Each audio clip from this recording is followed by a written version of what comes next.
Naquele dia, estava sentado junto ao mar, e ajuntou-se muita gente aos pés dele, de sorte que, entrando num barco, se assentou toda a multidão que estava em pé na praia. E falou-lhes de muitas coisas por parábolas, dizendo: eis que o semeador saiu a semear. E quando semeava, uma parte da semente caiu ao pé do caminho, e vieram as aves e comeram. E a outra parte caiu em pedregais, onde não havia terra bastante, e logo nasceu, porque não tinha terra profunda. Mas vindo o sol, queimou-se e secou-se, porque não tinha raiz. A outra caiu entre os espinhos cresceram e a sufocaram. A outra caiu em boa terra, e deu fruta a 1 a 100, outro a 70 e outro a 30. Amém? Fala comigo, só esse versículo de número 7, diga assim: e a outra caiu entre os espinhos, e os espinhos cresceram e a sufocaram. Amém? Curva a sua cabeça, vamos falar com o Senhor. Pai, nós estamos aqui na Tua presença, ó Deus. Nós estamos, Deus, querendo ouvir a Tua voz, ver o Teu agir em nossas vidas, em nosso meio. Pai, nós nos esvaziamos de nós mesmos para que o Senhor venha falar ao coração dos Teus servos.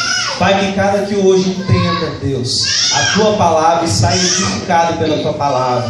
Fala aos nossos corações, Espírito Santo, conforme o Senhor quer, em nome do Senhor Jesus. Amém. Amém? Parábola muito conhecida, parábola do semeador.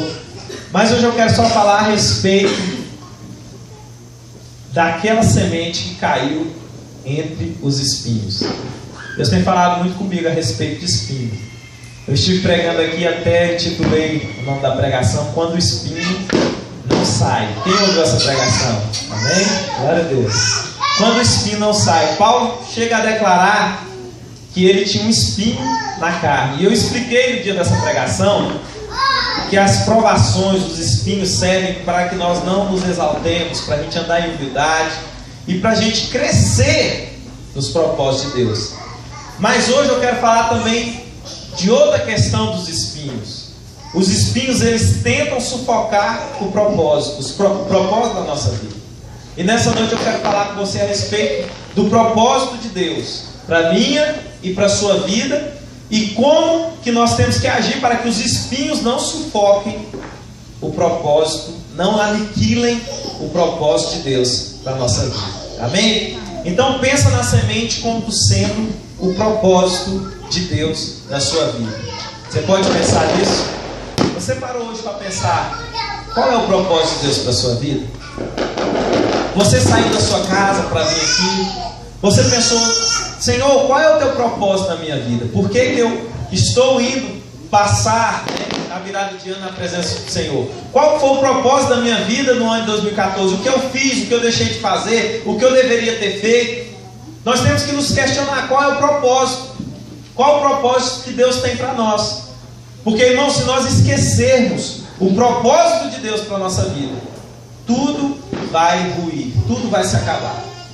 Então os espinhos, o inimigo ele tenta lançar espinhos na nossa vida para sufocar, para fazer você esquecer o propósito de Deus para a tua vida.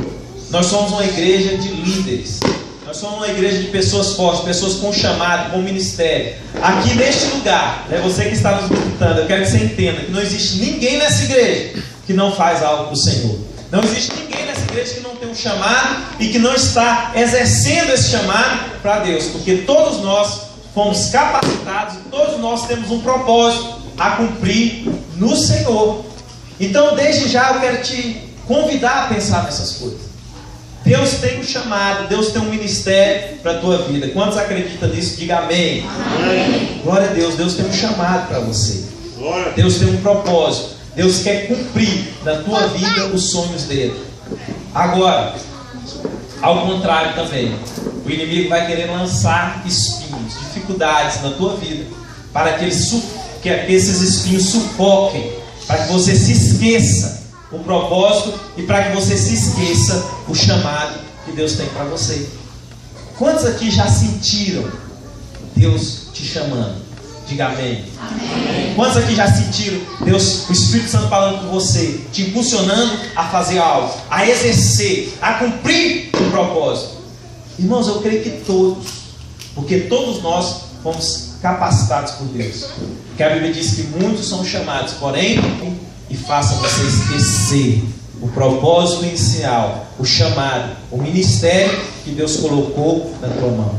Isso é muito importante. Você precisa entender que Deus tem realmente um propósito e um chamado para a sua vida. Amém? Quantos creem nisso? Diga amém. Amém. Glória a Deus. Então eu quero falar sobre os espinhos. Essa função que eles têm de querer aniquilar o propósito de Deus para a sua vida. Eu não sei qual é o espinho que você enfrenta. Uma coisa eu sei, todos nós, dia a dia, amém? Nós não estamos aqui felizes, nós estamos aqui alegres porque não tem dificuldade, não é isso.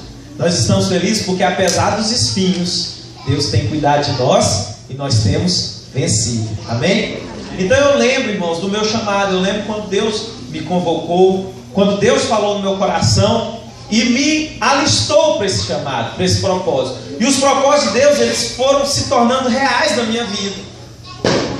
O Senhor foi me envolvendo de tal maneira que eu não me vi mais fazendo nada a não ser pregar a palavra, cuidar de vidas. E o Espírito Santo foi me envolvendo nesse propósito. E eu entendi, eu recebi esse chamado. E por muito tempo eu fui colocando em prática, fui trabalhando, como até hoje estamos nesse propósito, nesse chamado. Mas tem alguns espinhos no decorrer do caminho que nós precisamos superar. Porque, irmãos, nós precisamos ter história com o Senhor. Nós precisamos ter crédito com Deus. E história com Deus, crédito com Deus, eles são feitos no dia da dificuldade. Eles não são feitos no dia de festa, eles são feitos no dia da dificuldade. No dia que os espinhos tentam nos sufocar, que as dificuldades nos tentam fazer parar. Então eu quero contar um pequeno testemunho para você nessa noite a respeito de espinhos que tentam fazer nós esquecermos o chamado. No Natal de 2009, deixa eu ver se eu estou certo. Não, desculpa, não. No Natal de 2012. Natal de 2012, há 2 anos atrás, praticamente. Eu tinha mudado do Varjão para cá, estava começando no ministério aqui em Goiânia. Ainda não estávamos bem financeiramente, estávamos equilibrando as coisas, mas não estava faltando nada, estava tudo controlado. E nesse Natal, o meu filho, ele começou a passar mal. Uma dor na barriga muito forte. E eu lembro, irmãos, que eu saí desesperado com a minha esposa, procurando um local para levar ele. E a gente foi no posto, e era feriado, né? Porque era Natal, e não tinha médico. Irmãos, e a gente foi se arrastando, sabe? Nesse caminho de procurar um local. Era muito precoce, meu filho. E ele virava para mim e falava assim: pai, eu vou morrer e ninguém vai me acudir, ninguém vai fazer nada. Irmãos, e aquilo ali ia me marcando. Sabe, aquele dia foi o primeiro dia que eu pensei seriamente em esquecer o propósito. Eu olhei para a minha vida e falei: Deus, o que eu estou fazendo? Que eu não posso nem acudir meu filho. Não tem o que eu possa fazer. Irmãos, eu fui lá para o hospital das crianças, cheguei lá, é um hospital particular, já coloquei lá dentro. Eu falei: nem que eu tenho que vender, que eu tenho que pegar emprestado, mas eu vou fazer alguma coisa pelo meu filho. E o médico já deu o diagnóstico. Então, ele olhou para a cara dele, o médico era tora, né? Já falou: já vou operar, é apendicite. Eu, meu Deus, né? O médico é bom mesmo, ele já olhou para o menino, já deu o diagnóstico, mas não era não, aquele médico estava enganado. Irmãos, enquanto ele entrou lá para dentro, a secretária olhou para minha cara assim, eu creio que o Espírito Santo tocou no coração dela. Ela falou assim para mim: você está bem financeiramente? Eu falei: não estou muito bem não. Ela falou: porque isso aqui vai ficar muito caro. Eu falei: é mesmo? Ela falou: é. Ela falou: mas você vai fazer o seguinte, eu vou pegar a ficha dele, vou pegar tudo, você vai pegar seu filho, você vai sumir daqui, você não precisa olhar para trás, pode deixar comigo. E você vai lá para o materno, que eles vão te atender na mesma hora, você não vai gastar nada. Aí essa mulher só pode estar falando que é de Deus, né? Peguei o menino, irmãos, e sumi, fiz do jeito que ela falou, não olhei para trás. E cheguei lá no materno, irmãos, fui atendido, em cima da hora, tudo se resolveu, fizeram exame, né? E deu tudo certo, ele foi atendido. Mas aquele espinho ficou. Aquele trauma ficou.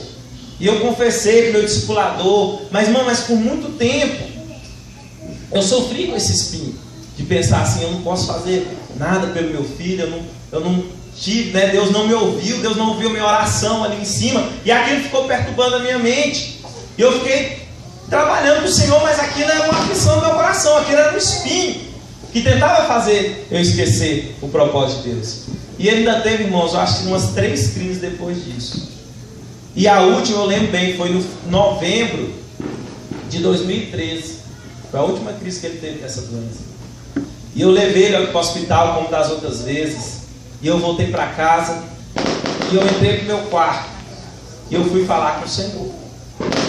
Eu falei com o Senhor, Senhor, eu já orei. E parece que o Senhor não me ouve, parece que esse espinho não sai. Eu estava orando, como o Paulo estava falando, né, do espinho na carne. Eu falando, Deus, isso é uma dificuldade que me pede, que me trava. Irmãos, mas eu senti o Espírito Santo falando comigo o que Paulo fala ali naquela passagem. Eu entendi ele falando para mim, a minha graça te basta. A minha graça te basta. Irmãos, eu orei, eu fiz uma oração muito profunda naquele dia. Não sei se eu estava muito sério no meu sentido, mas eu senti uma força tão grande de Deus, uma alegria tão grande de servir ao Senhor. Eu senti que a graça de Deus me bastava, que eu orei, eu falei, Senhor, eu vou te fazer só mais essa oração. E eu não vou orar para o Senhor curar ou deixar de curar, porque para mim tanto faz. Senhor, se o Senhor quiser levar meu filho, ele está entregue nas tuas mãos, porque eu vou continuar te servindo da mesma maneira, nada vai mudar.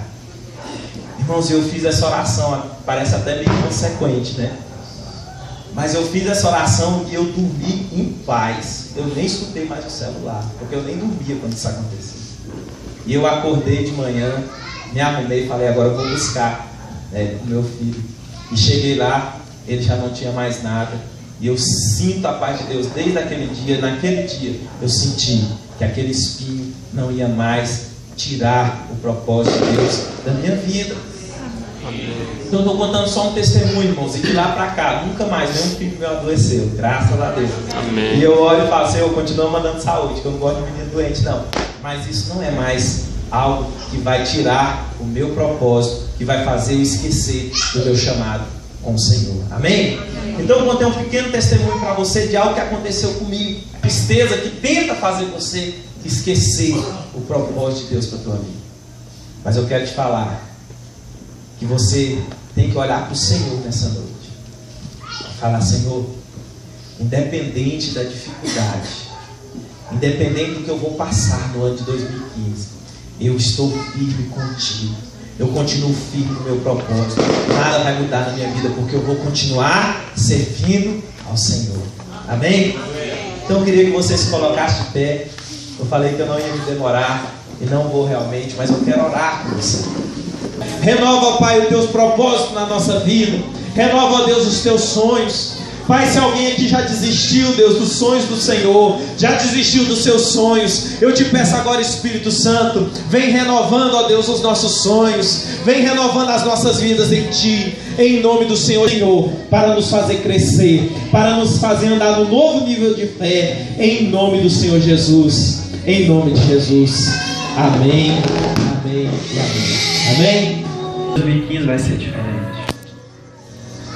Porque você está entregando a tua vida e fazendo um novo compromisso. Você que está acompanhando, quem chegou, já começa a ministrar aí no coração dele. Quem faz é o Espírito Santo. Nós estamos aqui somente orando, sendo canal de Deus. Deixa Deus te usar. E põe a mão aí sobre o coração e começa a ministrar esse novo compromisso. O Espírito de Deus está neste lugar. O Espírito de Deus está sobre este lugar. E o Espírito